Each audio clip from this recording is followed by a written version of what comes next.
Welcome to Millennial, episode 46, our live show season finale. It's all built to this moment. A character is going to die. We're going to have cliffhangers. We're going to have so much more. I'm Andrew. I'm Elisa. I'm Laura. And I'm Matt. Well, happy holidays to you all. We made it through another year. Matt and I are dressed for the occasion.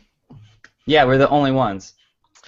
And for the season finale, we thought we'd have some fun, do a live show. And, of course, nothing can be fun without some alcohol. Oh. So, nice. Unlike you guys, I actually made a drink that one of our listeners suggested. And you are very proud of it. Well, that's What's nice. the name of the drink? Well, hold on. Let me stall for a second and pull up the person's name. It's Brittany. We're very prepared. It's Brittany, and she suggested this poinsettia drink. It is champagne, a splash of cranberry, a splash of lime, and some triple sec. And I'm going to really good. That actually sounds amazing. It doesn't sound bad, yeah, I gotta say. Tastes Matt, good. what are you drinking? I am drinking a variation of a hot toddy. It is I've been having it soaking all day, the syrup. It's just it is rye whiskey with some sugar and star anise, some ginger, some cinnamon, and some cardamom. And this is it. I call it, it's cold outside, bitch. Warm up. I am drinking a variation of just vodka, just really this in this bottle. It has also been warming all day, and I call it Happy. Very nice. I am drinking this amazing Pinot Grigio. It's called Echo Domini, and it's almost gone, actually. So, Jeez, we've been on for like 10 minutes. I've been on for almost 45 minutes. Okay? Well, And I had some before. Like, I'm ready. You know I can Laura's handle home this. for the holidays. She had a long semester. Now she's celebrating. She's going to be drunk this. Good for you, I say. That's Thank great. you. I just hope you have another bottle ready, because it looks like you're going to have that one finished in 5 minutes. So we are live right now, and listeners who are tuning in can submit questions or comments through the Q&A feature, and we can see these come in, or at least I can see them come in, and we'll read some as they do. And then later in the show, we're going to have some of you come on if you'd like.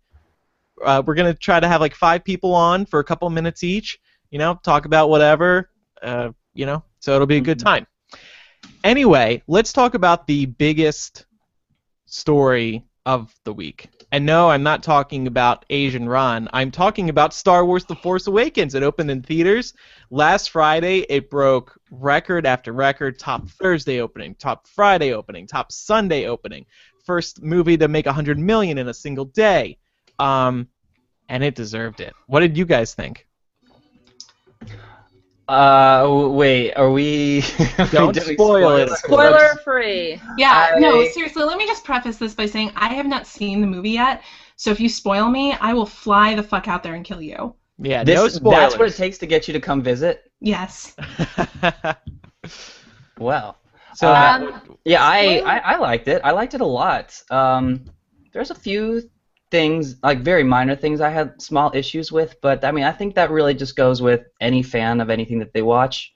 You're always going to have your own perfect vision of something, and if it kind of goes astray, then of course you're going to be like, well, I could have done without this or that, but I think I really liked it. I think the film really catered to fans of the original trilogy, and it also was a nice blend of new faces and old faces. I liked it. I liked it a lot.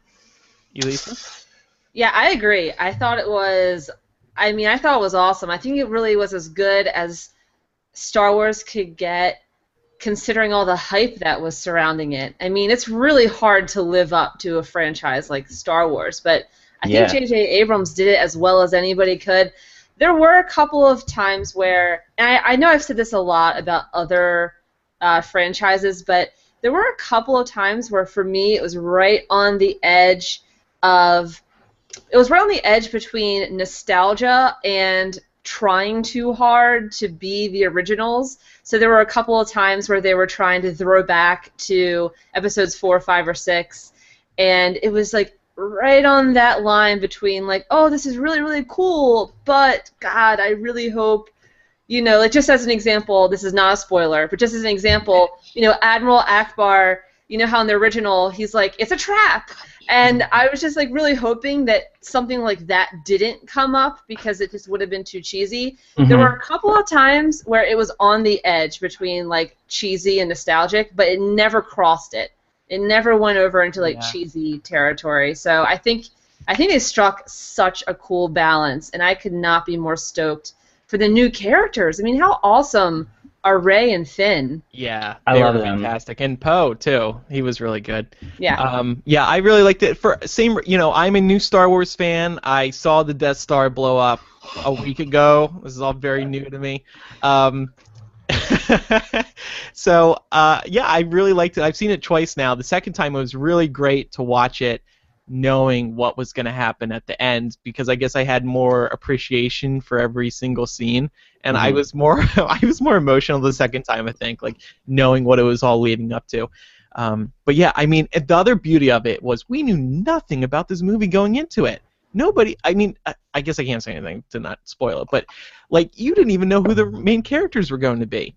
So I think they need to props to Disney for that. Yeah, they need to keep riding the secrecy because there's a bunch of big questions going into Episode 8, and they're going to have similar success, I think. Not as big, but similar. Mm-hmm. Matt, Sasha really likes your suspenders. She says those suspenders, though. Maggie asks if Laura can do her imitation of an iguana during the show. Yes. You're welcome. Hey, Lisa, I would like to take this moment to say thank you so fucking much. Mwah.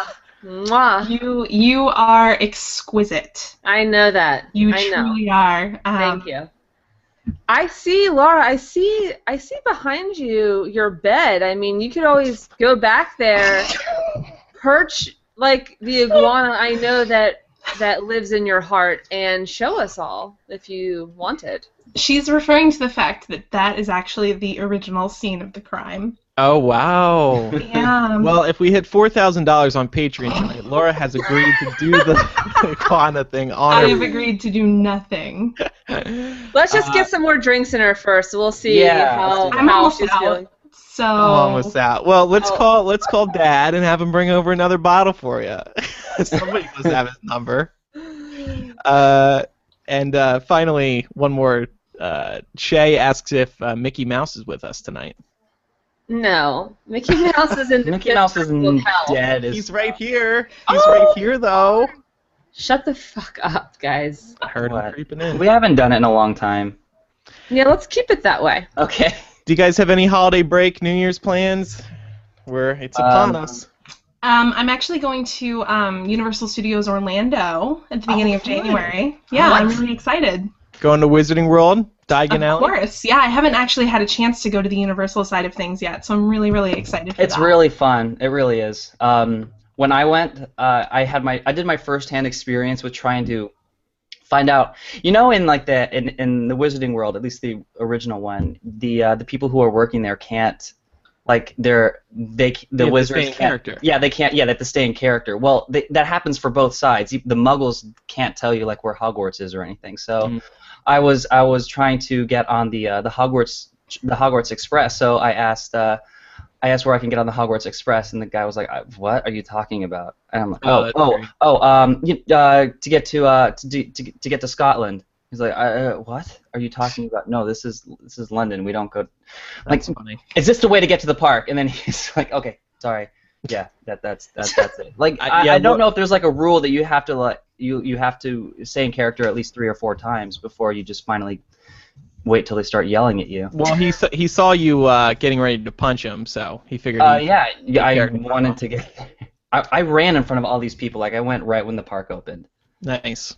Yeah, I'm here in New Jersey, and I'm going to Vegas for New Year's, so that'll be fun. But until then, I have some friends visiting before New Year, so yeah, I'm keeping it cool. You know what I like to do during the holidays? Do something I don't normally do, like relaxing, doing less work. So, what? What was that laugh about, Elisa? Nothing. Sorry, I thought I was on mute. Okay, the cool thing about the camera is I can give you the middle finger. So, I'm playing Roller Coaster Tycoon again. I used to play this game in the early 2000s, and I set up Windows on my Mac last night. I'm obsessed. I was obsessed with Roller Coaster Tycoon, so I'm loving playing it again. It's so much fun. I love theme parks, and I love simulators like this, so it's just a blast. I was really into Roller Coaster Tycoon, too.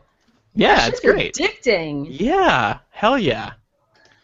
I just got an Xbox One, so I'm really pumped. Did you swing that? I don't know, but yeah, it was a Christmas gift from my boyfriend. I'm really pumped for it. I haven't had my own gaming console since the Nintendo 64. Okay? Oh, wow. So I mean, I play games really consistently, but I'm always stealing someone else's gaming system, like my brother's or like my friends or whatever. So I have my own now, and I'm really pumped for it. I'm like halfway through Assassin's Creed already. It's awesome. Nice. I love how you love those types of games. I wouldn't peg you for that. Really? Yeah, I don't know. I don't know, because you play Mario. Like, I play Mario, and I don't play Assassin's Creed. Oh, You play Assassin's Mario. Creed is awesome. You should have heard this bitch going on and on and on a few years ago when she was like, I rescued Benjamin Franklin's almanac. Hey, And I was like, listen. what the fuck are you talking about? Listen, that shit was no joke. I had to chase those pages across many a fucking rooftop. You don't know how many horses I had to steal to get that almanac back. Just saying. So, I think this is a good time to start our Secret Santa gift opening. Of course, we introduced this a few weeks ago. We all received one of our names. You know, we all know how Secret Santa works. So we mailed each other the gifts. I got mine very late. I got mine today. Someone fucked up. We almost thought mine wasn't going to show up at all. Who wants to go first? Andy, I think you should go first. Yeah, Andy. You're like our natural leader. Yeah. Oh, it's Fearless so. leader. That's so accurate. It's All true. right, so I received this package today. I'll make a comment about the label after I open it and guess. It's very exciting. Who knows what it could be? Please pull out lingerie. It's close. It's a T-shirt. Oh gosh. Oh gosh. Bit of a gag gift. Wait, what the hell is this? What is this? What is it? It's a shirt that says Bernie Sanders is magic. Oh my god. Oh, that's awesome. And he's a unicorn. He's on a unicorn with a rainbow. Is somebody trying to tell me I need to get behind Bernie? Yeah, I think so. Am I guessing now or waiting till everybody opens? We're gonna actually, I think last we discussed we were gonna reveal it at the end of the show. That way the listeners can play along at home. Okay, Well, so I shouldn't guess? Oh, they can guess. Yeah. You can guess, but just don't reveal who actually sent it. Oh, well, I don't know. Okay. Okay. I'm gonna guess Elisa. But no, don't reveal. Okay. I don't know. I Okay. feel like you're trying to. Seems like something you would give. That's All absolutely right. Well, fair. Elisa, how about you go next once you stop drinking? Thank you. Okay. So I got this. Someone was an overachiever and sent me this like 5 months ago. 5 months ago. Look at this. Someone's like really has their shit together. So, oh my gosh, is this like a real present? I want to feel bad if this is like a real, actual fucking gift. Oh my god, it's a real gift. That's an asshole. What is it? What is it? Amy Schumer live at the Apollo. This Oh, is that's awesome. Oh, yay! I love that. That's a really funny It's a concert. really good oh one. my god, that's some. You okay. feel like a fucker now, don't you? Oh my god, the Thomas Jefferson Reader. What? This is I mean, my Christmas is made. You fuckers knows me way too fucking well. Way too fucking. This is the best combination ever since like chocolate and peanut butter. Seriously. Thank you, whoever like makes like now. But okay, no, actually, I don't thank you because now I feel like an asshole because. Oh, I can't wait to see what Elisa gave. I know. Well, maybe it was a T-shirt.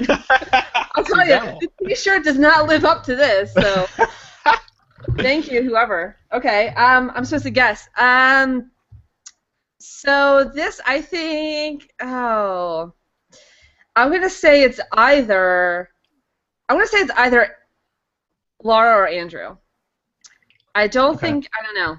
I feel like there was. I don't think Matt would be smart enough to give you this gift. No, it's not about the gift. Actually, it's about this. It's this. It's the paper that gives it away. It's just someone who was super organized and has their shit together included this, and that's not me or you. That's true. I feel like the Type A and Type B personalities on this show are pretty split. So Yeah, you might be right. I wrapped mine in like cellophane, so it's not an insult. All right, next one. I can go next. Let me just preface this by saying I'm terrified. My mom, so I got 2 boxes, and my mom accidentally opened one of them because she wasn't expecting me to get 2, and she thought it was just a random Amazon box, or so she tells me. And she said that when she opened the second one, she burst out laughing. So I'm like terrified that there's like a big yellow dildo in there or something. Why did it have to be yellow? Because, well, you invented that song, Matt. Don't you remember? Oh, that's right. Yeah. Yellow dildos in my butt. Maybe you can sing that for everybody. Yellow dildos up my butt. By the way, 2 people in the chat have guessed that Elisa's gift is Laura. Maybe. Gabby and Caleb are both guessing. Why? I wonder. Well, I think for the same reasons you said. It's because we're in love. It's fine.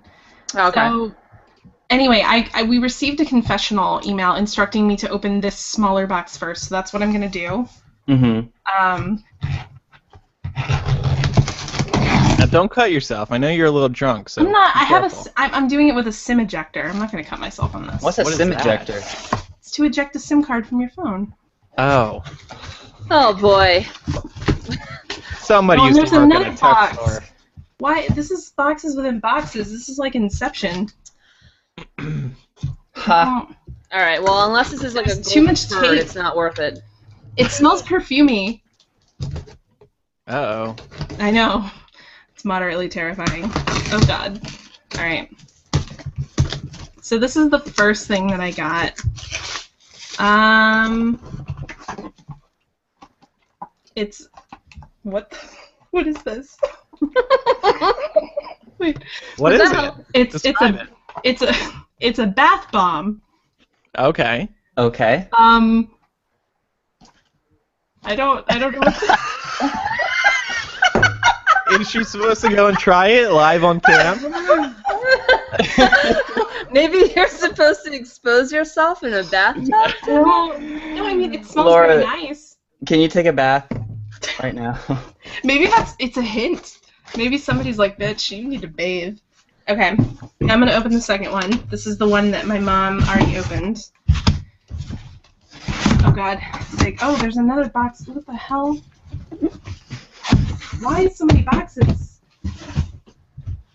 Maybe she really wanted to hide it. No, there's a book. All right. What's the book? What the fuck? No, seriously. The fuck is this? It's the gift that keeps on giving. The title of Glenn Beck's book is "It Is All About Islam." I don't. I think someone's. It is all about Islam. Show title. There are chapters in here, and the chapters are titled Lie Number Whatever. This one is called Lie Number 13, Islam Respects Freedom of Speech. Its chapter titles start with lie. Oh, God.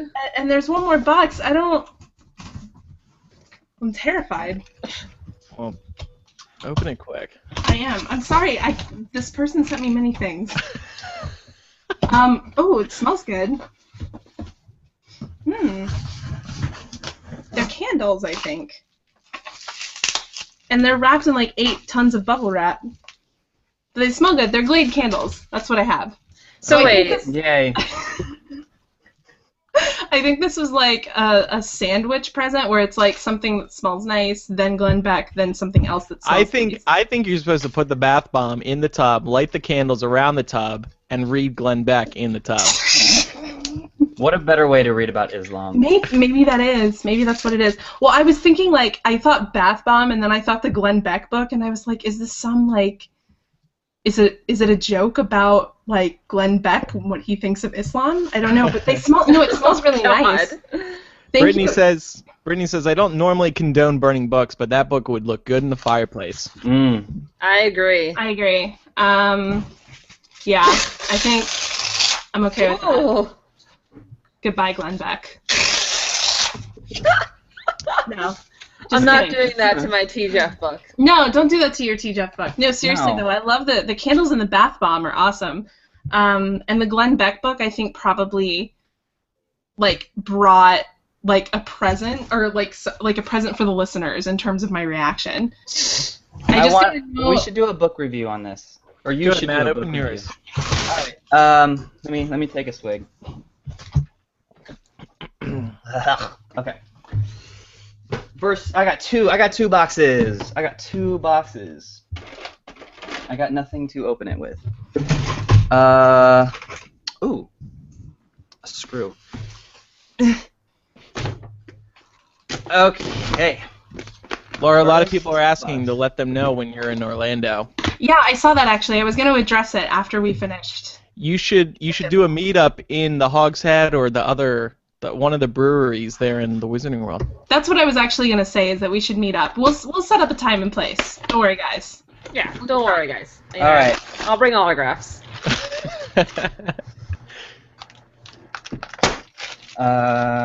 Ooh, this box has musical notes on it. And something else. Okay, so I've got points. What the fuck is this? Okay, I can't open it? Okay. It is it's tea. It's tea. Oh, that's nice. It's tea. It's Doctor Who tea. There's Doctor Who tea. That's clever. Yeah, see, guys? That's clever. That's adorable. What's the flavor? Is there a flavor like British David man? Tennant? Like, is it like David Tennant's asshole? David Tennant flavored tea. I hope so. It smells like a British man. All right, and the second? Oh, I have a second one. That's right.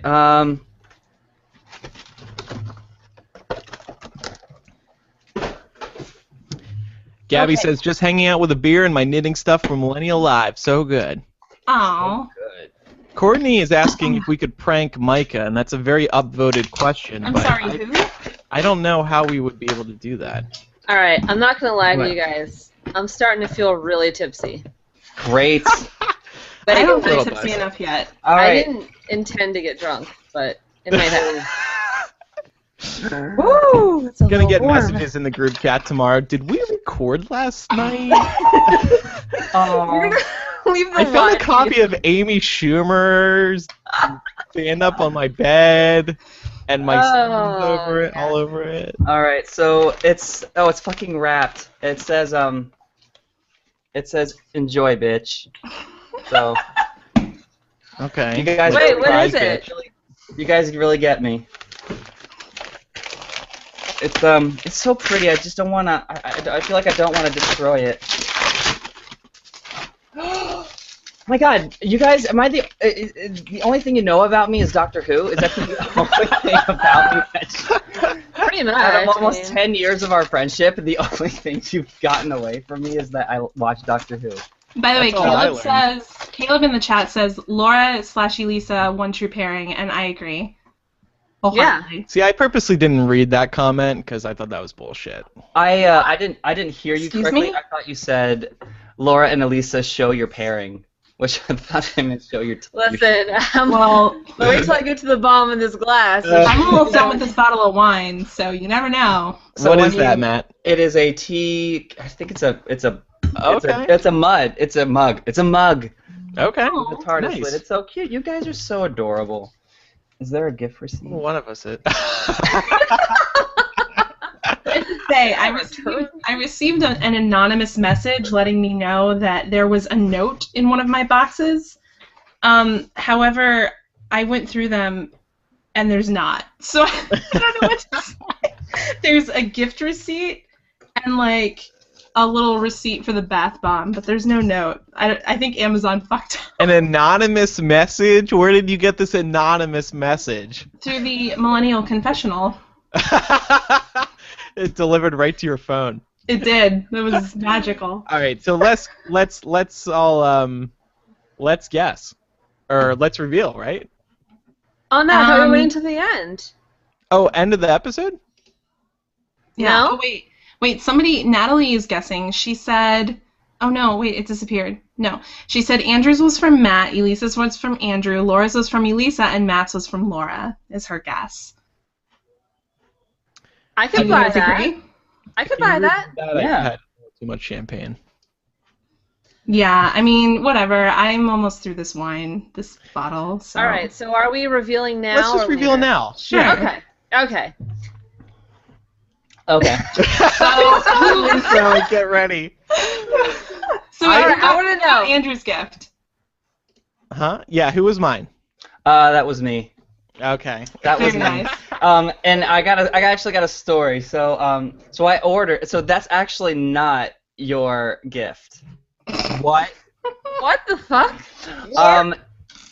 So you have two coming. I have another one coming? Yeah, because I bought the original one. I'm not gonna tell you because you get a choice between the two to keep. And I ordered that on December. I ordered it on December 4th, and it's arriving tomorrow. So I ordered another one, a buffer, just in case. Oh, okay. Well, I just looked at this. I just noticed the note. Choose which one you. What do you mean? Why do I have to choose which one I want? What do I do with the It was other expensive. one? Oh. Well, I'll give you the one you don't want or something. Anyway, okay. So, Elisa, I had you. I knew it was you. Yeah. I feel so okay. Thank you so much because they were actual real gifts that I'm going to actually use. Two things. I never heard you ever mention Amy Schumer, but I figured like she's right up your alley, like that's your type of humor. And second of all, I was in a used bookstore and I knew I had you at that point, and I was like, let me look at the presidential section for Thomas Jefferson, and I found that there. So I have to say, I'm really actually genuinely touched that like you were able to pick out that I would like Amy Schumer, even though I never brought her out. I do love her. I think she's she's great. Awesome. I'm so happy about that. Yeah, have I ever told you how handsome you are? Like you're really cute. I do too. All Elisa, right. Well, so this is why I feel bad because mine was for Laura. I fucking knew it. So wait, first tell me what the note said because I feel like that's gonna help it coalesce. Okay. Hold on. The note was like, so Andrew actually had it on the money. It was something like, I know grad school's been stressful for you, so sit back, unwind in a nice bubbly bath, and let Papa Bear Glenn Beck roll you into a sense of zen. It was supposed to be like, like a relaxation package. No, so like totally it is. The candles in the bath bomb are awesome. That's clever. But they actually smell really amazing. I will say this too, actually. So I wanted the scent of your bath bomb is like fresh rain, and I wanted that one in particular. And I actually got on the phone with like Amazon support because they were trying to give me like some orange creamsicle bullshit. I'm like, no, fresh rain, bitch. I need fresh rain. Yo, Amazon, this is important. I think that's what the Middle East smells like, so this is very important. No, I love it. Thank you very much. I will probably read the Glenn Beck book just because I feel like I should know what the opposition is saying. About Islam. Yeah, so I'll tape the pages that I tore out back into the book, and then I will read it. Laura, what was yours? Well, process of Matt, elimination. Yeah. Yeah, I got Matt's. So, Matt, I'm sorry that all I know about you is that you like Doctor Who. You know, there are definitely worse things that you could have given me. So So fun too. I thing. like that was this. smart. So here was Yeah. the thing. Originally, I started out with just the TARDIS mug, but then I remembered that I had bought TARDIS tea in the past. And the fun thing about that tea You had this is just actually- lying around in your house? No, I actually ordered you your own. Oh, that's But adorable. the fun thing about the bag is it's a 3-ounce bag of tea, but they put 4 ounces of tea in that bag since the TARDIS is bigger on the inside. Oh And my I thought that was God. really cute and you would like it. That's so much better now. Thank you. You're like, all right, bitch, I accept this. I actually love it now. So. I almost sent you a butt plug, but it was over $20. Oh, So- it's okay. So I didn't. I don't need any Probably more. already has one. I don't need any more. I almost sent Laura something sexual too, but I swear to God I had this thought. I was like, her mom is going to open it. I fucking know it. I actually, one time I did send Laura, like back in the day, I sent Laura a bunch of shit, and I put a lock on it because I was afraid of people opening it. So there There was was- one day where like I came home from work and that box was just sitting on my bed and I had not left it there.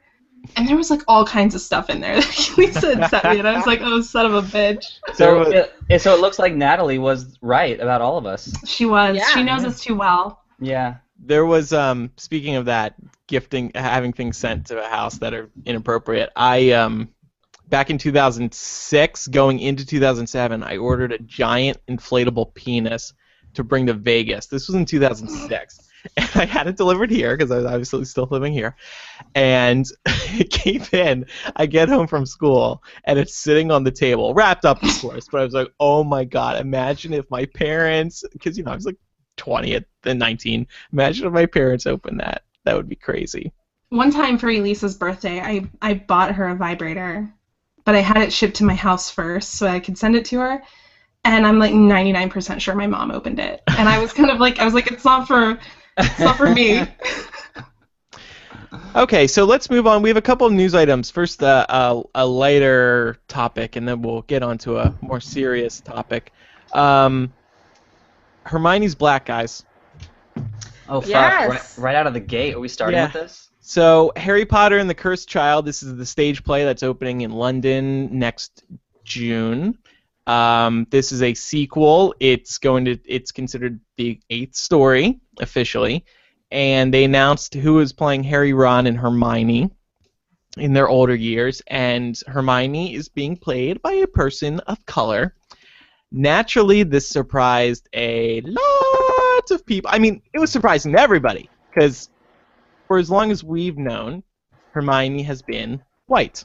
In the movies, it's been assumed in the books, even though, as J.K. Rowling said later, or this Monday morning, she's never explicitly stated her race. But still, it's interesting. It doesn't make a difference to the story. Nothing Exactly. really changes, but it was just surprising. With that said, I'm very excited. Elisa? Yeah, I think it's great. Again, it doesn't make a difference. It doesn't change canon at all. It doesn't change the plot. It doesn't change any of the themes.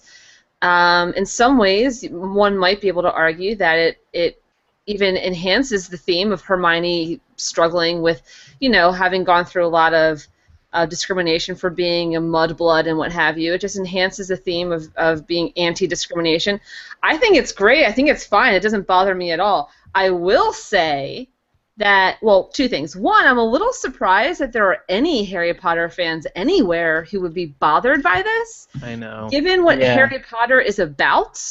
I mean, so much of Harry Potter is very thematic of World War II and the Nazis and what have you.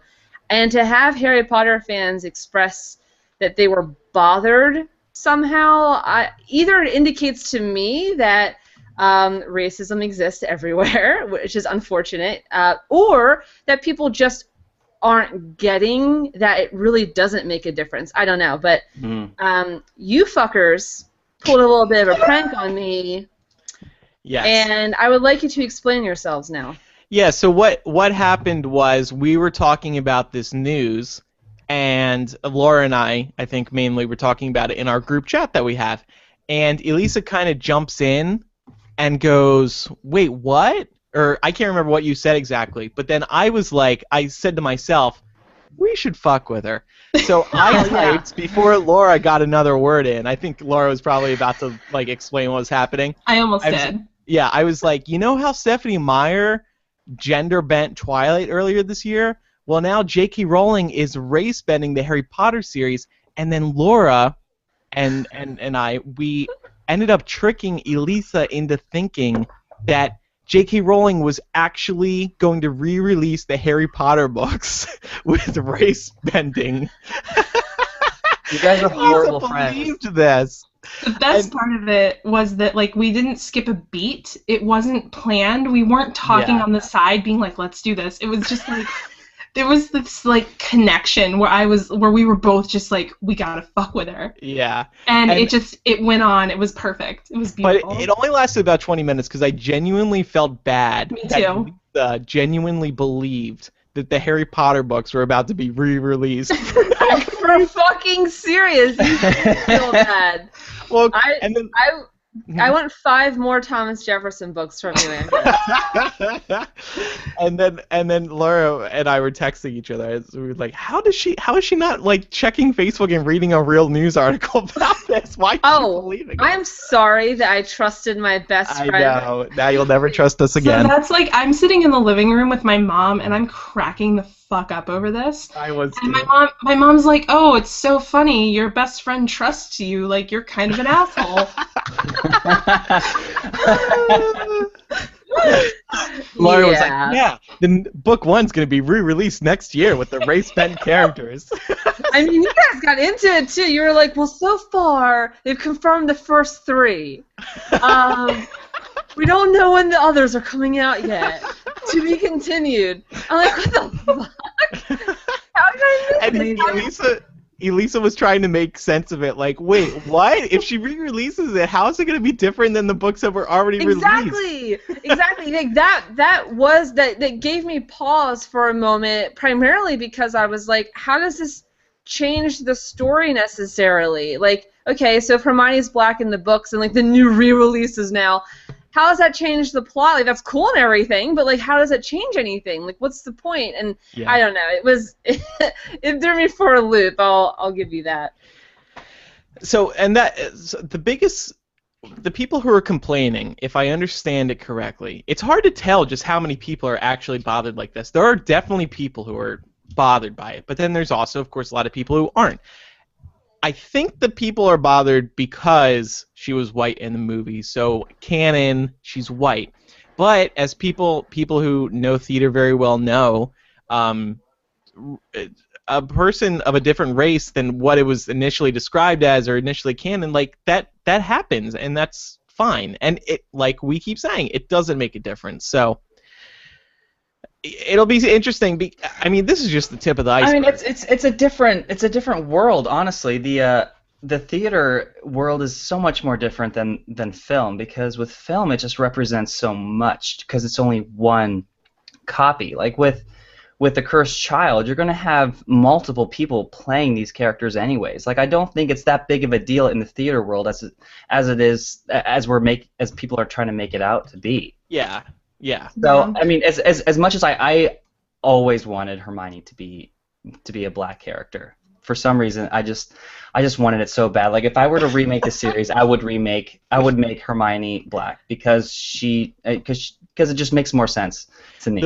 The funny thing about this is people have been campaigning campaigning for this for a good year now. So. Well, and the fact of the matter is that, J.K. Rowling has said this, and other readers of the books have pointed this out. Nowhere in the books does it actually specify Hermione's race. Right. No, I mean Hermione. J.K. Rowling herself even said that. Yes, exactly. And I did just want to say, like, kind of to jump off of Matt's point, like, one, theater is a very different creature. And if you see any shows, you might notice that people of different races have portrayed the same character over time. I saw Hedwig and the Angry Inch in the fall right before it finished. And at the time that I saw it, Tay Diggs was playing the title character, whereas in the past that person had been portrayed by a white man. So this isn't unusual in theater, and also it is really significant for people of minority backgrounds. It really is. I was talking to Elisa about this the other day. You know, people of color are so often cast in these awful secondary roles that are just completely based on stereotypes, and I think it's very important, and I understand why people feel it's so significant to have such a heroic main character portrayed by a woman of color. And I think it's a wonderful thing. Yeah. And, you know, this is the tip of the iceberg. There are going to be revelations, I think, in this play that are going to send people, you know, going crazy. I mean, we could hear about characters who have died. We could hear about, you know, Dean came out of the closet. He's gay now. We can hear about, so-and-so's transgender. Wait, what was that? Like, that seems like a personal hope. That was something that you probably wanted. No, I don't fantasize about Dean being gay at all. No, definitely not. Yeah, definitely not. What if? Oh my God, you guys! What if Hermione and Ron were divorced? That's been called a rumor. it. Called it. That's Like, all I'm saying. Yeah, like they already had problems before they were a couple. No shit. No, Ron and Hermione OTP. Don't even... Laura Elisa OTP. Well, that's obviously number one, but Ron and Hermione is like a close second. Okay, fine. Couple more comments here. Maggie says, I really like Matt's Santa hat. Me too. Nick says, just tuning in, time to get hammered. Hey. All right. Yeah, you're late, Welcome. but welcome. Kelsey says, how did each of the hosts figure out that Santa Claus didn't exist? Oh, Elisa has a I great Do you have a story? have a fucking story for you. All right, wait. So- let me make a drink real quick. Okay, I'm gonna put a little bit more of this in here. So, This in here. this here is going in here like this. I was really young. I was probably only about 7 years old, and my next door neighbor runs over and tells me, "Okay, I have a secret for you, but you can't tell anyone." Aww. And he's like, "Santa isn't real." And I was like, bullshit, because first of all, I written that motherfucker several letters and got replies. That's number one. Number two, I found reindeer poop in my front fucking yard, and my parents made me clean it up. It had sparkles in it. It was for sure reindeer shit. Number three, I heard them galloping on the roof, so I'm like, 7-year-old me is like, suck my dick, Christopher. Santa is for sure fucking real. He's like, no, you can't tell anybody. I swore not to tell. I run up to my parents, and I'm like, you need to kick Chris Charles out of our fucking house right now because he's telling lies. And they're like, what is he saying? I'm like, he's saying Santa isn't real. They have this look on their face like my dog just died. They sit me down at the table and they're like, okay, we have a confession for you. And they confess that they were in fact Santa all along. The reindeer shit covered in sparkles was my dog shit. And they just went out there. Shit. They went out there with actual glitter, sprinkled the glitter on the dog shit, and then made me clean it up because I thought it was Rudolph. Okay, and then I'm devastated. Clearly, I go and I like gather all of the Santa letters off the refrigerator. I'm burning them in the sink and sobbing, and then I say, wait. You've lied to me. You've lied to me about this. What else have you lied to me about? I'm like, what about the Easter Bunny? And they're like, yeah, he's fake too. I'm like, what?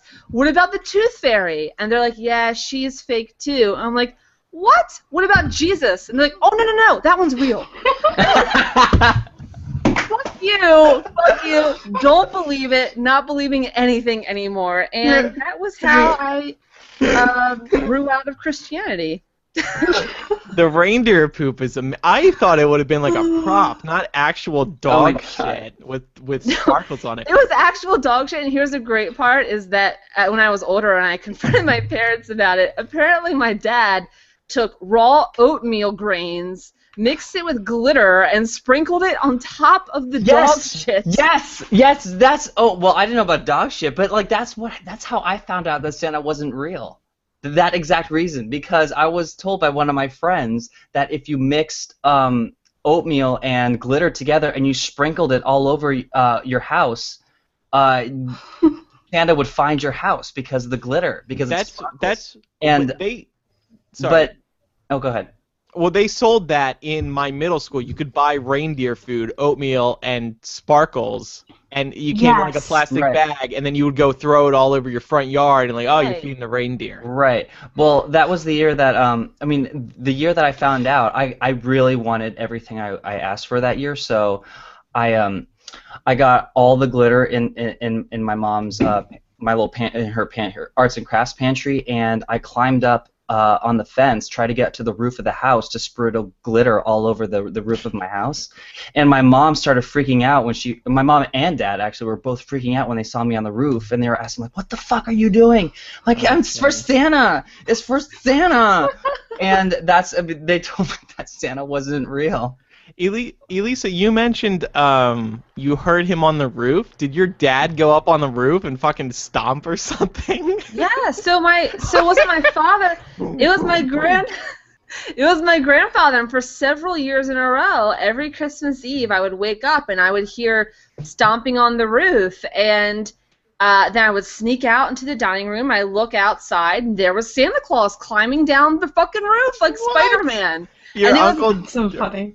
Your grandfather dressed as Santa Claus as well? He dressed as Santa Claus, stomped around on the roof. My dad sprinkled glitter in the dog shit, and it was a whole production growing up. Very elaborate. See, my dad used to go out and stomp on the roof to make us go to bed because we'd be like, "Oh fuck, he's here!" And we'd like run, you know. But like, I don't even remember when I stopped believing in Santa. I think there was a part of me that always kind of knew it was just a fun Christmas thing. And my parents never tried to keep the charade up once we didn't believe anymore. Yeah. We were not ever religious in any way, so they were just kind of like, oh, you know, when they find out, they find out. But yeah, we had the reindeer feed. We didn't do the reindeer shit. And I think that just... It's insane. It's such a Monty thing. Like, yeah. It's Elisa's dad. Like, it's such an Elisa's dad thing. The guy's hilarious, and... I never had a moment where it was revealed. It was just like naturally just growing. Yeah. Like, but I used to fear the day that like I was genuinely scared. You were like, I know that I'm gonna find out he's fake. Yeah, and I dreaded it for some reason. I don't know. I guess when I was a kid, it felt like I don't know, then childhood or something. Yeah.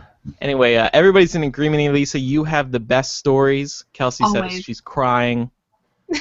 Alvia says Elisa tells the absolute best stories.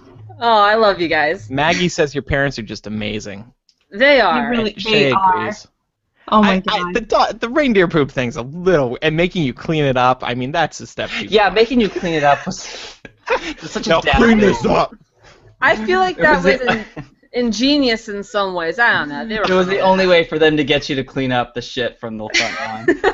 Pretty much. Just sprinkles. All right. So, Elisa, why don't you talk about this next story? Okay, so a bit of a serious note, but not too much. I want to talk a little bit about healthcare costs that are on the rise in 2016, because this is the last episode of the year. We're looking forward to the new year. And this year, 2015, United States healthcare premiums rose an average of about 2%. But next year, they are predicted to rise 7.5%. Now, that's a national average, and so some states will see even less than that, and other states will actually see their premiums double or triple. So depending on where you live, it could get really bad or even potentially better. But the national average is 7.5%. That's still a pretty serious spike. And I wanted to talk a little bit about this because I wanted to see where everyone's health insurance stood and whether or not this impacts our view and our support of Obamacare, because that was obviously President Obama's signature piece of legislation. And how does this impact our view of that, and why do we think this is happening? Laura, what are your initial thoughts on this? You know I have thoughts. I know you do. So first, I wanted to give a shout out to my friend Summer. She texted me earlier in the show and said that she was actually watching the stream. So hi, Summer. Aw. That's weird. She's no. Listen, my friends support me, okay? That's not weird. She's awesome. We're You're your my only friends. friends. Yeah. We'll see. The season's not over yet. There could still be a few surprises waiting for us. But anyway, so here are my thoughts. I actually just recently signed up for Obamacare. I'm a resident of the state of Georgia. I'm losing my insurance at the end of the year because I've just recently graduated, so I can't be on the school's insurance anymore. My insurance every month is going to cost me $220. I am currently unemployed. I have no income. And the reason that I'm paying so much is because my state turned down Medicaid expansion. So really poor people who have little to no income in my state are not getting any kind of subsidy. The interesting thing is that my best friend, who actually has a full-time job and is sort of like middle of the road, she is receiving a subsidy. So she's paying about $90 a month, whereas I'm paying almost double what she's paying. So, or actually more than double than what she's paying. So it's an interesting question. I think what it boils down to is that Obamacare requires a few very specific moves in order to actually work the way that it was intended to work. And one of those ways that would help it work is by accepting things like Medicaid expansion. And by not doing so, you're actually charging poor people a lot of money they can't spend. I'm very lucky because I have family support, you know? Yeah. Right. So I think it's really hard to expect a program to work when you're not giving it all the necessary tools that it needs to work. And I think what a lot of these, generally speaking, red states are doing is they're rejecting the funding in order to make it work. And then they're saying, oh, look, it doesn't work. Yeah. Well, no fucking shit. Yeah, exactly. I think it is a self-fulfilling prophecy in some ways because I will say the data shows that blue states, i.e. Democratic governors who accepted the marketplace and the Obamacare expansion, their premiums are set to rise by significantly smaller margins than the red states and the governors who opposed Obamacare. So I don't think that's a coincidence. I think Laura's right. I think that saying, oh, we're against Obamacare, then rejecting Obamacare and saying, oh, look, it doesn't work, is circular logic, number one. The second thing, too, and this has nothing to do with politics, this is just, free market economics. The insurance companies have come out and said that the primary reason this is happening, actually, is because they underestimated how sick the uninsured were. So Obamacare didn't take effect in earnest until 2014. And so when they were setting their prices for 2015, they were mostly just guesstimating how much they needed to raise their prices to account for all of the new people signing up. That's why it only rose by 2%. That was just their best guess. But finally, in 2016, now they have an entire year of actual data at their disposal, and they can see how sick the nation really was. And they're thinking, and they're going, oh shit, we didn't make any money. In fact, lots of health insurance companies like Aetna and even some Blue Cross plans lost money in 2015. And so they're using 2016 basically as a catch-up period because they underestimated, when they were mandated by law to take on new customers, regardless of pre-existing conditions and et cetera, they underestimated how sick these people really were. And that's really the bottom line. That's really what it comes down to. And so for my part, personally, no, I don't support Obamacare any less because all this tells me is that the people who we're paying for really fucking needed it. And I think it's, my premium has gone up too. But I'm okay with it personally. I know not everybody is as privileged as I am, but personally I'm okay with it because I know that so many others are so much worse off. Well, yeah, the fact is that if you complain about it, like you're only getting the people who are making it harder for you what they want. It's kind of a bad situation for us because we know that this is really the best option that most of us have. But the fact that this year most of our premiums, myself included, are going up this year, we really have no other option because the only other option would be to go against what we're actually trying to fight for. Well, there's always the public option that got completely lambasted and whitewashed, but that's another story for another day. Right, that's the thing. Like, you can't, like I was saying before, you cannot stonewall something and then be surprised when it doesn't work. I want to say too, I feel like, and maybe this is something they didn't consider, but doesn't it make logical sense that the people who are the most sick are going to be the first ones to sign up for Obamacare? So of course it's going to cost more. Definitely. Because people are really fucking sick.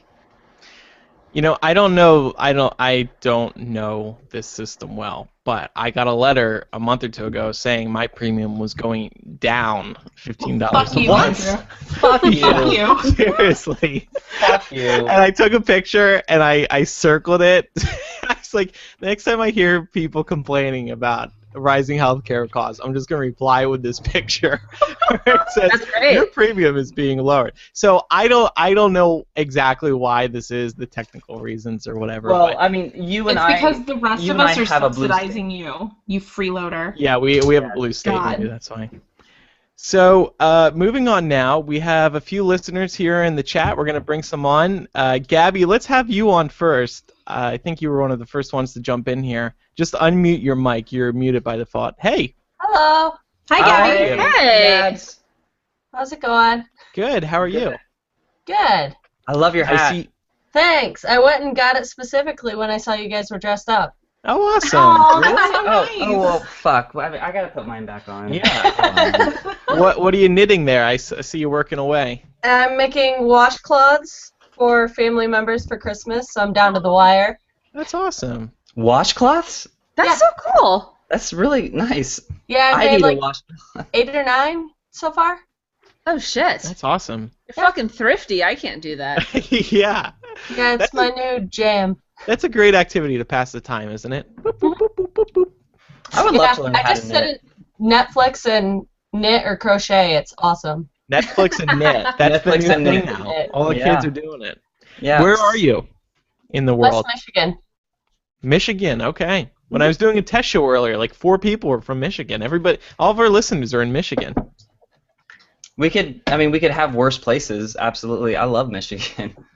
It's pretty nice most of the time. Sometimes there's some sort of BS like Trump last night in Grand Rapids, but Oh, that's I'm so sorry. Yeah. yeah, it's like 20 miles north of where I live, so that was So you went. really cool. No, I didn't go. I had to go to work the next morning, so I was like, yeah, I'm not going to waste my time on that. But I know several people who reserved seats and didn't go, and I know a couple people who reserved seats and went and just recorded the chaos. Oh, that's funny. That's funny. So, you're celebrating Christmas, I assume. Yeah, obviously. You're wearing the Santa She's hat. wearing a fucking Santa hat. Anything? I don't know. Get on our Like, level, is Gabby. she covered in glitter and oatmeal? No, I'm wearing, we did our own Secret Santa, and I got a Oh I my fucking God. love it. I love it so much. That's awesome. I want it so much right now. It was awesome. Very cool. All right. Well, thank you, Gabby. We're going to hang up on you now because we have Okay. other people. But thank you. I see how it is. No, Whatever. we love you. No, thanks for listening. Have a happy holiday. You too. Bye, Good luck Gabby. on Bye. your watch. Thank you. Bye. Hide from broadcast. I guess I won't eject her Andrew. because that'll probably prevent her from listening. All right, You let's You have are on. like the king of tact. I Yeah. want to say. Let's add in Caitlin. You have a pet there. On line. I do. My cat. Oh my god. Hello, Ian. This is Oliver. Oh my Aw. God! Hello, Oliver. Oh, look at how cute. Hello. Cat's like instant regret. I know. Yeah. Where are you in the country, Caitlin? I am about 30 minutes outside of Nashville, Tennessee. Oh, Nice. cool. Oh, what's Yep. one of our stops when we did our Twilight tour? We Oh, stopped are in you serious? Nashville. I had no idea. Yeah, or did we do an actual stop in Nashville? No. I think you, Mason, and I road trip through there, or maybe not. No, you definitely no, did.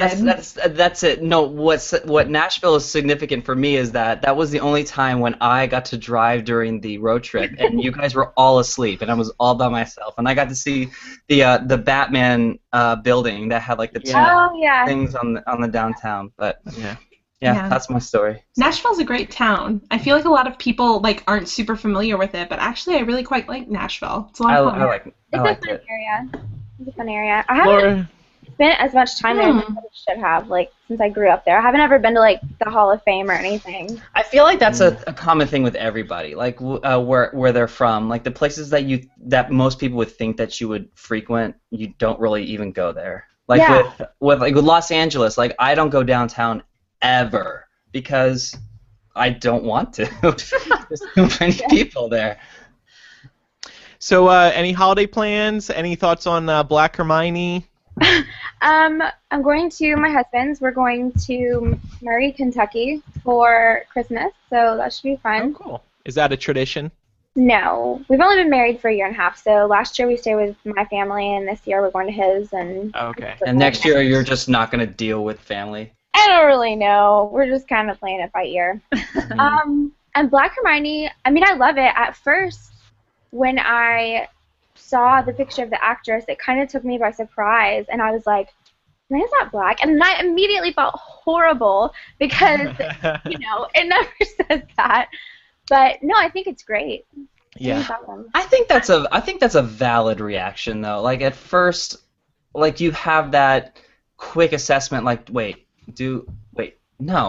it should be fine. Yeah. Yeah, no, I mean, it's just a knee-jerk reaction. It's just like, oh, shit, wait, that's different. You know, whatever. I mean, that's fine. I think, yeah, especially with the fact that it's Harry Potter, and most of us, especially in our generation, like, we hold a significant tie to that book series. So, like, we're pretty protective of it. So. Yeah. I was just surprised, but I think it's awesome. So. Yeah, cool. I think it's great. I agree. All right. Well, thank you for tuning in and listening. Thank you. Bye. Thanks, Caitlin. Bye. Thank you. Bye. All right, that was Caitlin and her cat Oliver. Let's see, who else we got here? Let's get one or two more. Let's get Catherine here. Oh, something came over. Oh. Hello, Catherine. Just unmute your mic. Hey. Oh, Catherine, there's on Hello. your. There you go. Yay, hi. What's up? How are you? Oh, I can't hear. Oh, we can't hear you. No. We heard you for a split second. There's a mute button on your screen, on the Google Chat screen. Do you see it? Oh no, I think she's unmuted. Right. Oh, now you're muted again. Now you're unmuted. Check your mic preferences. We'll Check get your through mic this. Preferences. We'll get back to you in a second. Yeah, we'll get through this. We're coming back to you. It's right there. Let's go right to there. Shay. Hello, Shay. Just unmute your mic and you'll be good to go. Hey guys. What's up? There it is. Hey. Seen a lot of you in the chat tonight. Where are you coming from? Fort Lauderdale, Florida. I'm at home right now. Yeah. You look quite comfortable too. Leaned back. Oh yeah. I'm pretty happy. I'm not drinking like you guys, but if I was, I'd be happy too. I'm sure. Wait. Why are you? It's pretty good. I won't lie. Kind of a prerequisite. Any feedback on anything we've spoken about today? The healthcare thing. Has your premium gone up? Yeah. That affects everybody. I turn 26 next month, so I get kicked off of mom's healthcare. Oh, shit. And so I've been dealing with all that, and mom just got on a plan, and she's like, I'm saving $300 a month. I'm like, that's great. I'm spending $230. No, right? I am your daughter. I need that money. I feel like my parents. Get it. Yeah, I feel like my parents are spending the same amount of money to cover themselves and my brother that I'm spending to cover myself. Amen, Laura. Well, Your pain. Laura, you're kind of a liability. That's why it costs more.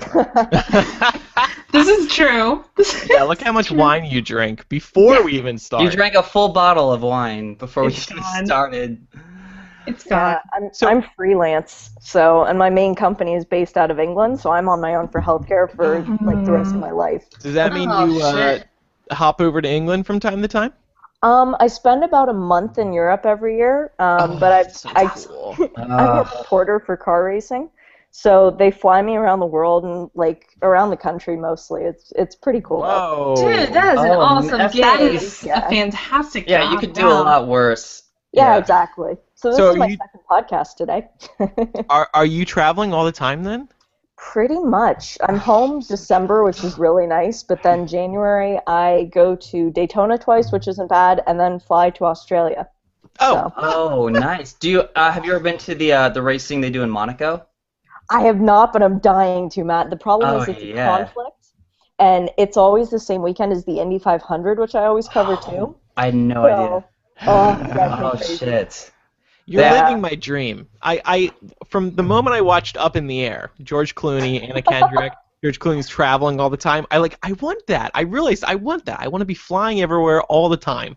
No, I mean, yeah, but that can't be healthy. Like, literally spending like 300 out of 365 days in the air. Yeah, I do a lot of emergency to try and stay healthy. Yeah, like that's Yeah. It's no do joke. you enjoy it? Do you enjoy all that traveling? Oh, I love it. I wouldn't trade it for the world. Because, like, I've got friends, but nobody lives here. Everybody is somewhere else in the world. Oh, so, yeah, you just, hey, I'm in town, want to hang out? I'm in Australia for a week. Well, it's not like I actually get to see anything. That's the crazy thing. I've been to Australia 3 times now. I've been to Sydney 3 times. I haven't seen the bridge or the harbor or anything like that. The Opera House? You haven't seen any of that? No, because you just go and you go straight to the racetrack. But, I mean, the racetrack itself is cool. What is the coolest place you've been? Oh, God. I love London and I love France. It's really hard to pick. Probably France. And I used to hate France. But now that I've been, it's like awesome. Cool. But yeah, went to DC with my mom a few weeks ago, and that was pretty cool too. So major props for that, Elisa. Dude, you should have hit me up, man. I love DC. Elisa wants to travel with you all the time. Seriously, let's go. Hey, I'm in. All right. All right. Well, thank you, Shay, for tuning in, and I'm really seriously jealous. And let's chat. I want to hear more about your. Yeah. Tell me about your life. April. I know there's a racing thing in Huntington Beach in here, so let us know when you're in town or something. Will do. Yeah. All right. Bye. Thanks, Thank you so Bye. much. Bye. Bye. All right. That's Shay, living my dream down in Florida. Seriously. Who else? Did we have Gabby on yet? Oh wait, who was the person? We did. It was Catherine. Catherine. Yeah, bring her back on. She's giving me a look. I can see it. Haley, One Caitlin. of the two. Catherine, are you there? It may have froze. Oh, Catherine. no, she's No, she's there. There's Unmute still mic. a mute button on your window. Oh, we're still having problems. No. We're gonna get through this. We're gonna get through this, guys. Just calm down. Go to settings, and then check your mic input. We'll wait in anticipation. Crap, I forgot because like the same thing happened to me, and what did I press? There was a microphone button that's on your screen that you just press. No, it's not. It's not that. She's unmuted. Oh. I'm too drunk for this. I can't hear you. I'm going to be honest, okay? I just texted Laura. I'm, like, legitimately drunk. Why are Catherine, sorry, we're gonna have to let you go again. No. This is gone. Oh, fuck. Let's have on one more person. Who haven't? I'm buzzed on Champion. I can't remember who I've added and who I haven't. Brittany, we haven't added Brittany. My God, you guys are the Brittany. worst. You guys are lightweights. Like, for fuck's sake, we need to drink more often. No, I drank a whole Matt, bottle of wine in like an Matt. hour. What do you We want? have a guest, Matt. Oh, sorry. Brittany, Have a guest. hello. Hello. Hi, Brittany. How are you? Oh, Hello. got a dog. Pooch! I hear a pooch. Yep, that's my dog. Yep, that's Daisy. Oh my Okay, God, I- can you show us your dog? Here, Daisy, look.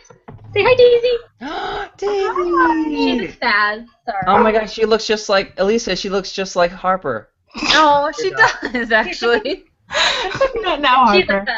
a Labrador and a Golden Retriever mix. Is that the same? Where are you in the country, Brittany? I live in Indiana. Oh, another Midwesterner. Yeah. They're Oh. everywhere.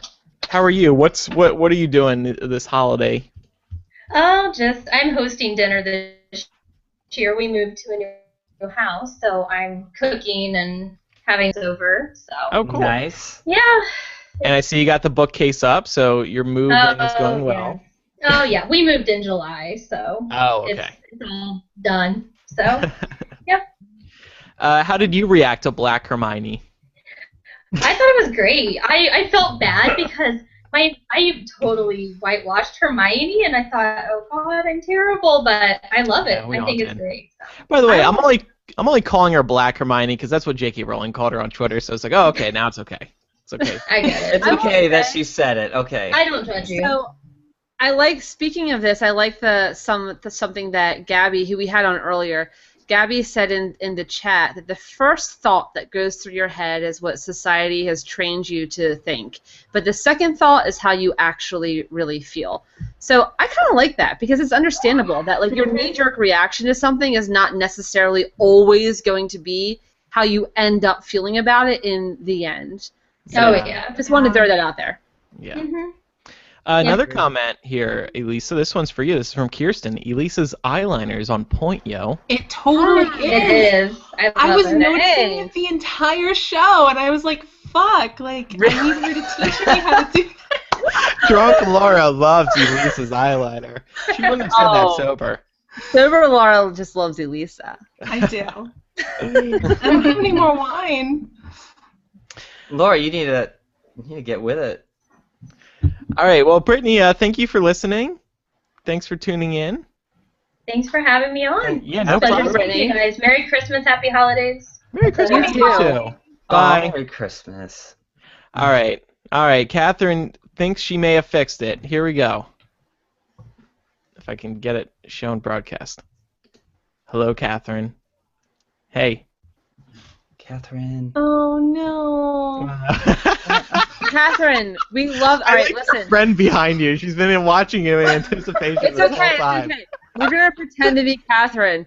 Hello, guys. Catherine really wants to talk to. Why do you think she sounds like that? I don't know. That's the only voice that I can make. We have to fix this. Catherine, I'm sorry, kicking you out again. Sorry. No. No. I feel so bad. Email us. We'll do a surprise bitch with you or something like that. Oh yeah, that's a good idea. Let's do that. With a cell phone. Maybe your mic on the cell phone works. You can call me on my Later, cell phone. All right, so we have a few games to wrap up the show here. Thank you to everybody who participated, who came into this chat here, but get out. Shut up. Taking up all my browser's resources. No, and sorry to the others who we all got here. Brittany, Catherine, Gabby, Jewel, Caitlin, Shay, thanks for jumping in. We're going to move on now, though. So, no, I'm sorry. Lisa, you have organized a devil's advocate for us. Oh, no. I have. It's so late in this. I'm so drunk. I can't. Oh no, bitch! Brace your Guys, butthole. no, I'm serious. Look, I just bought this today for this show. Devil's advocate. So I was thinking, this is our end of the year episode, and we're looking back on 2015, looking forward to 2016. So I want you guys to think, how do you feel about Millennial, the show? And I want you to argue the opposite of how you really feel about Millennial, the show. Pretend like you are recommending or not recommending it to new listeners in 2016. What would you say? Again, devil's advocate, so opposite of how you feel. And let's have Matt go up first. What? No, don't do me. Okay, we're going to have Matt go up first. I'm getting the timer ready. We need 2 minutes. You have to keep this going for 2 minutes. Oh my god. No, stop it. Wait. Now, again, I want to say, feel free to, to whatever point you're making for Millennial or against Millennial, bring up some specific points. What is it about the show that you really love or that you really hate? Feel free to mention the most embarrassing or the best moments, however it is that you're arguing. Ready, Matt? I'm going to start the timer. Go ahead. Ready? Go. All right. It's opposite, right? So I love Millennial so much. No, okay, I'm sorry. Okay, so the reason why I really would never recommend this show to anybody is that all the hosts don't live in the real world. They really don't. The fact that every time I listen to it, I hear very much just one side. It's not diverse at all. These friends should not have become friends if they all share the same opinions and decided to do something. So just the constant liberal. It just gets dull after every episode. And there are plenty of liberals out there. I don't have to hear all of them all the time. Like, this is not what this show should have been. This should represent our generation in every view. I don't really get the hashtag. I think it's a little too serious, and it just sounds like these kids have really no idea what the real world is like. They haven't lived off of their own jobs. They haven't gone through debt. They haven't traveled the world. They haven't seen anybody, and they think they know everything about what they say. They're too. True. They don't share the same opinions that I do, so they're wrong. I can't argue with you here because I'm agreeing with half of this. In the end, like, if you like snobby little liberals who think that they know how the real world works, then this show is for you. But for someone who actually has a master's in political science, I would not recommend this to anybody. Oh my god. Listen to Glenn Beck. How much time do I have left? You're good. You're good. You're Okay. good. All right. That was really good. Matt taking some inspiration from some of the negative iTunes reviews we've gotten. I remember. I actually had a list, and I tried to pull it up, but I just list. Yeah, You study it every night. Well, yeah, I like this show. I want the future to be good, so I save on things. Okay, well let's have Laura go next. Oh fuck. All right. So again, however it is that you feel about Millennial, argue the opposite of it. Either recommend or not recommend it to new listeners in 2016. Are you ready? Yeah. Okay, let's go. All right. Well, first of all, I would just like to say that I absolutely do not recommend this show. The first reason is obviously, like, look at the host. They have an alcohol problem. There's like 2 out of the 4 of them that are severely bad. I'm not going to name them, but they have problems. You. The other issue is that, it's something that Matt brought up, actually, that I really agree with. It really hit home with me, was the whole hashtag thing. Mm-hmm. What a bunch of assholes. Who puts a hashtag in their name? And then proceeds to tell you that the hashtag is silent. Like, seriously? Get the fuck over yourselves. The next thing would be as Matt mentioned, the definite liberal bias that happens on this show. I mean, it's so imbalanced. I definitely expect 4 random friends who are not professional politicians or news people at all to provide me with a balanced view on the news. I expect random podcasts on iTunes to provide me with my news, provide me with my views. So I really resent the fact that this show does not cater to my own personal political biases. I find that incredibly problematic. The next issue would be the fact that, like, there are... I don't even know what to say at this point, guys. I feel like I said everything. I've got 30 seconds left. What do I say? Well, Go ahead. How do you feel about the hosts they also all support Hillary Clinton. That's the other problem. They don't support Bernie Sanders, and I think Bernie Sanders is like the best thing to happen to Democratic politics since like ever. So the fact that they don't support Bernie Sanders just shows me that they're all bought by the Democratic political machine, and those guys can go fuck themselves. I'm done. Joke's on you. All right. Andrew has his T-shirt there. I'm supporting Bernie. That was so hard. It was so hard for me to argue against my own show. All right, Andrew, you're the last one. I'm gonna wear this to Pride in June, Matt. By the way.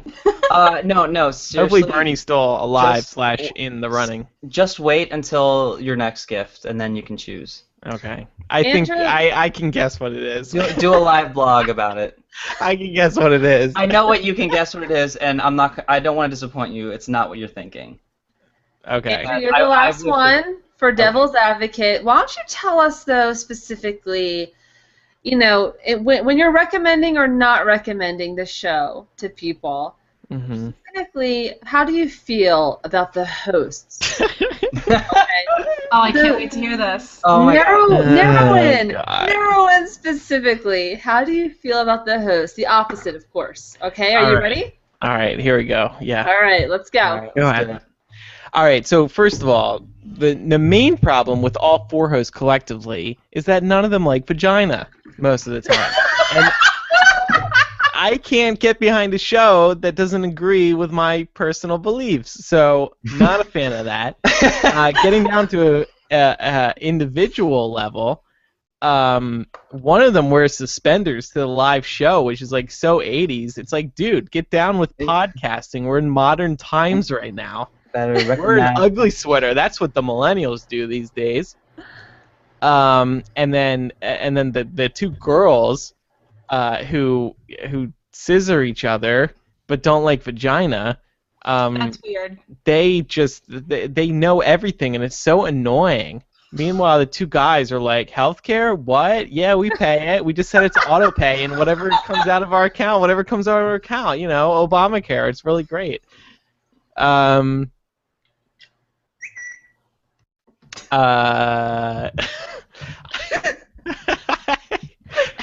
would you say? What would you say about Andrew? You're done. You're done. No, shut up, Laura. I want to hear this. About me? He hosts the show. He thinks he knows. He has a big ego in front of him. He definitely doesn't. He definitely doesn't. Oh, shit! What am I trying to say? I don't know. I'm perfect. Okay, it's hard to critique myself. All right. On that note, I say it's time to move on. All right, fine. Yeah, well, good job, guys. Fuck him for thinking he's the leader.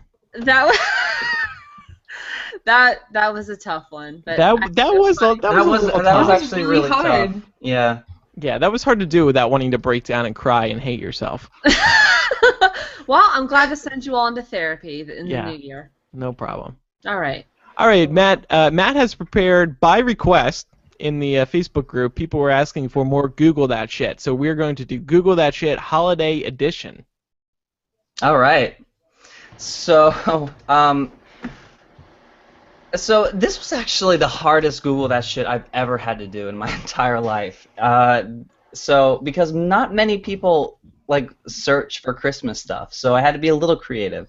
So I got a few of them, so we'll see how it goes. I'm trying to lower your expectations because like the holidays, people who celebrate Christmas don't really use Google. So here we go.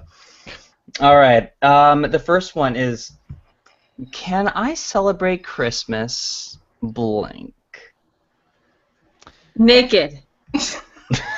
I was gonna say like if I'm Jewish or if I'm Muslim, if I'm atheist. Yeah. If I'm naked. With eggnog. All right. Can I celebrate Christmas as an atheist? Can I celebrate Christmas as a Buddhist? Can I celebrate Christmas as a Muslim? And can I celebrate Christmas and Hanukkah?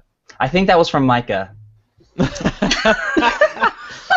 And the answer to all of those questions is yes. Yes. You can. Of course. I celebrate Christmas and Hanukkah.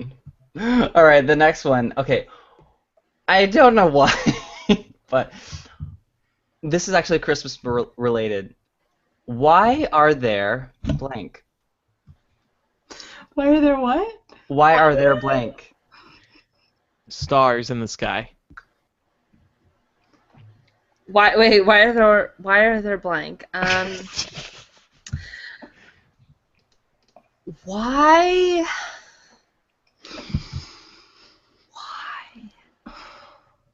Oh my God, you guys. I can't. Why? I can't.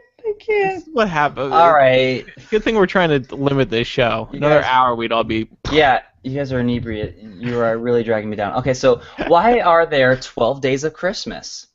That was the next one. Why are there 12 days of Christmas? No, there's like 37. The next one is, why are there Syrian refugees? The next one is, that's a good question, honestly. Yeah, that's an entire episode. Yeah, no, I know, but I was actually thinking right now. No, I was thinking about this earlier today. You see on the news all these refugees coming over, but they never explain why. So that's a great question. Sorry. Okay. So why are there Syrian refugees? The next one is, why are there sutures on the human skull? And the last one is, why are there so many refugees? Wait, how Wow. is this Christmas themed? Because the first one was 12 Days of Christmas. So it's Christmas. Yay, Christmas. Yay. One of the okay. top searches wasn't why is there glitter on top of reindeer's poop? I guess not. I guess kids don't Google that. I think they just assume. So the next one is Christmas. Guys, Christmas is not blank. Why are people searching for why do I have to pick up the reindeer's poop? Why isn't Santa doing this? Well, I think we all know the answer now. It's because they're the Yes, fucking we real do. assholes. Sorry to break it to you, but neither is the Tooth Fairy. Okay? Okay. All right, what was the next question, Matt? Why? Oh, sorry. Christmas is not blank. Real. Celebrated. Where It's is not Santa. celebrated? Wait, can you repeat the line? Christmas is not Oh, blank. Christian. It's not Christian. We stole it from the pagans. It's fine. Christmas is not real. Christmas is just, Christmas is not fun. Christmas is not All right. magical. Because I got more. We got to move on so we can finish the episode full. Christmas is not your birthday. Christmas is not. Jesus' birthday. Christmas is not pagan. Christmas is not in the Bible. And Christmas is not a pagan holiday. Except it kind of is, but okay. Okay. I think Christmas is blank. What do you guys think? 5 seconds. Boring. Commercialized. Not real. All right. Overdone. Sorry. I think Christmas is you. I think Christmas is a hippopotamus. What? Wait, Christmas is you. Christmas was Is that in like a song? I'm guessing. I mean, I guess so.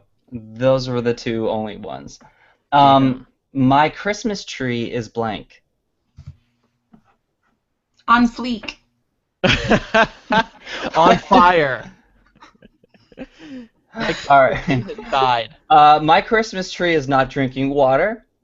Yeah, Yeah. okay. True. My Christmas tree is going brown. Okay. My Christmas tree is dying. And my Christmas tree is delicious. Whoa. What? What? This is why I buy a fake Christmas tree. Bought it at Walmart with Matt years ago. Still using the same one. It's still alive. Still nice and green. Oh, yeah, that's right. All right, last two, guys. All right, is Santa actually blank? Real. White. Yay. White, It- yeah. is- That. All right, is Married. Santa... Okay. Is Santa actually on... Oh, wait. Is Santa actually real? Is the top one. The next one is Santa actually Satan? Is Yes. Santa actually a UPS man? That one makes a lot of sense. Because That's really poor good. kids, Yeah. they're like, wait, he can't truly deliver everything in one night. UPS. The answer Okay. is fucking yes to all of those. He's also the UPS man. It's UPS man. And the last one I think is my personal favorite because it kind of is weird. Santa is actually Odin. Wait, like the god? Like from the Thor, yeah, like the god Odin. Who the fuck is Googling this? What kind of like Marvel I don't geek know. is sitting there? I don't know. Like I did this on incognito mode, and I logged out of good. Google. This is like everybody. This is the world. This is what they're asking on the internet. All right, and my last one. Okay, in kind of relation to Hermione, Okay. Kwanzaa is blank. Wait, I'm sorry. Jewish. How is that in relation to Hermione? Lame. Kwanzaa is Hermione is African now. fun. But okay, I'm not even It was going to supposed to be a address joke, I guess. Kwanzaa can't. is real. Okay. All right. Kwanzaa is not a real holiday. Kwanzaa is Jewish. that. No. No. True. Except true. not. Keep going. And then the last one, Kwanzaa is bullshit.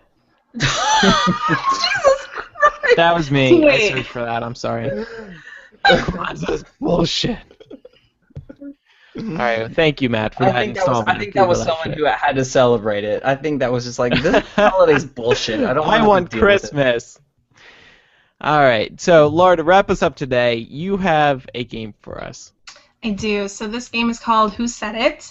And for those of you who may not have played with us before, the way that it works is I give you a quote, and then I give the three hosts 3 people who might have said it, and they have to choose who they think said it and justify why, okay? Mm-hmm. So, you guys ready? Mm-hmm. Yeah. I'm just going to let you all play all the quotes. I'm not going to, make you take turns. Hold on, pause for a second. Elisa just wrote in our group chat the most drunken text message I've ever seen. I apostrophe goof for 20 more mints-ish. I mince who Caesars. I apostrophe space am drunk. Fuck you in the asshole. I had to share. It was too good. No, yeah, I was just saying, I am good for 20-ish more minutes. All right, can somebody please order Elisa some pizza? I think she needs some food. I really need some pizza. All right, go ahead, Laura. Oh my god, I can't. Okay, the first quote is, try and compose myself for this. The question isn't who's going to let me. It's who's going to stop me. Yeah, I know this one. Fuck. Okay. Go for it. You have to answer last. Bitch. All right. The choices are Ayn Rand, Angela Merkel, or Margaret Thatcher. Thatcher. What do you think, Matt? I'm sorry, what? I'm sorry. Okay, you lose. Okay. Margaret Thatcher, that's all I heard. Okay. Elisa.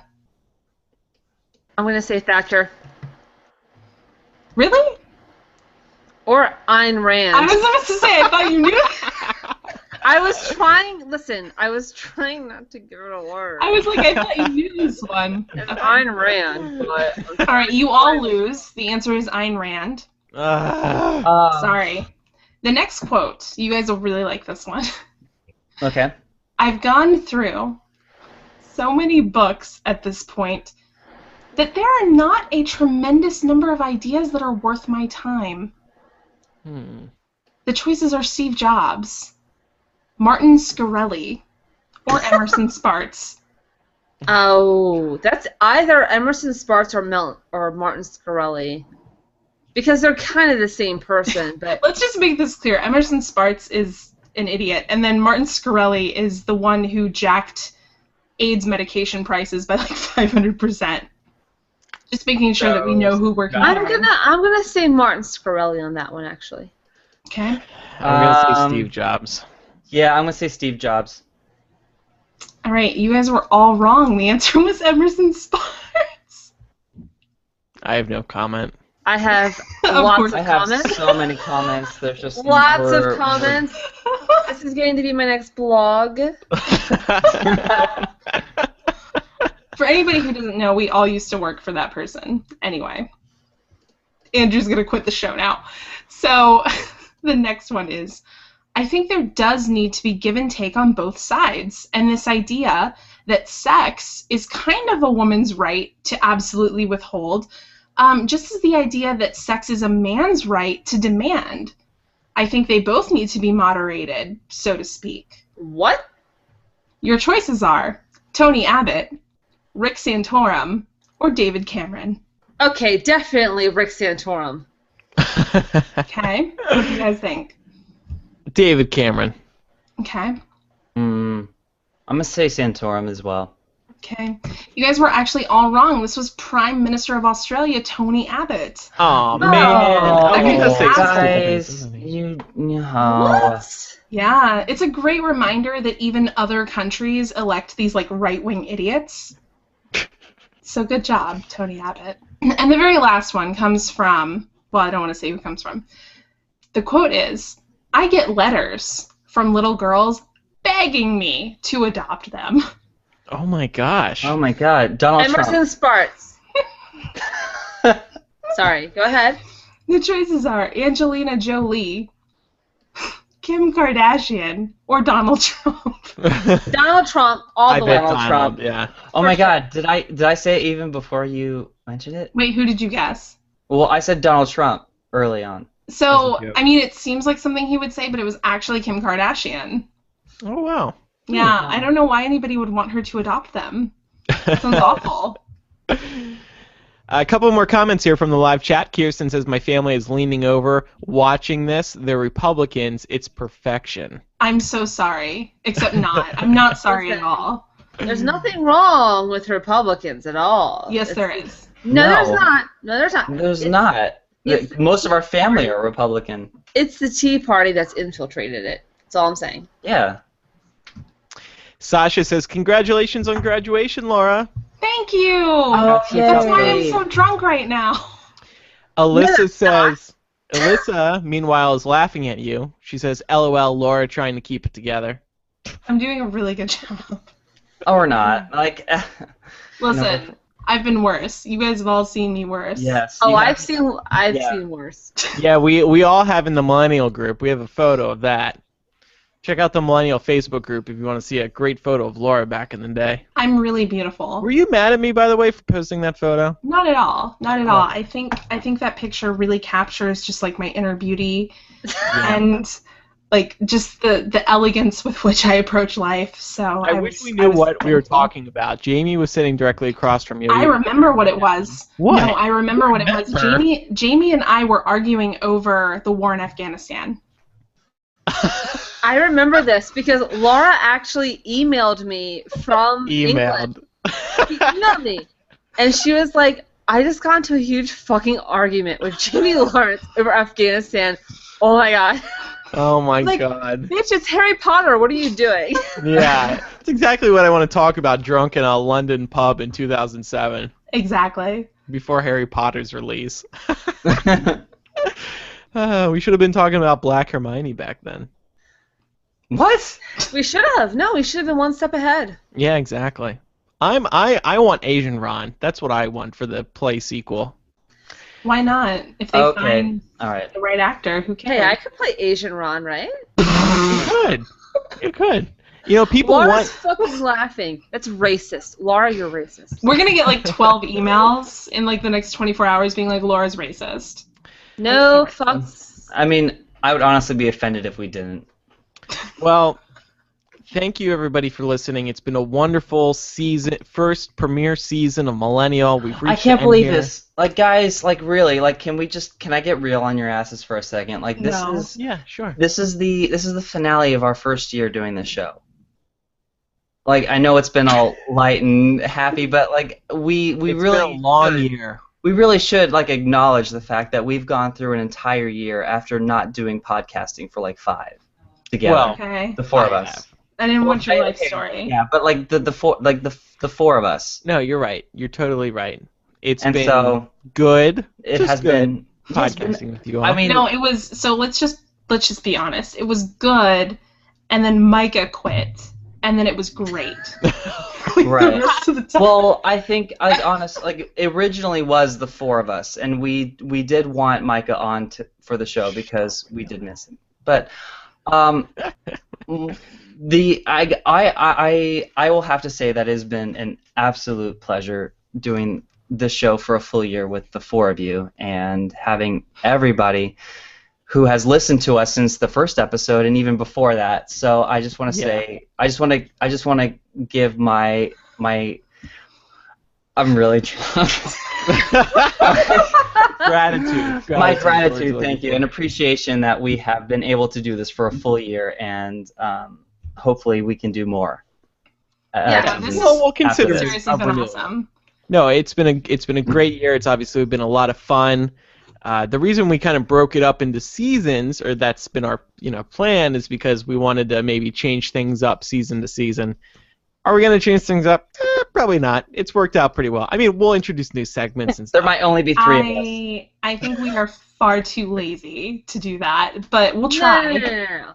We actually have a meeting coming up in a few days, and we have some new segment ideas that I'm very excited about.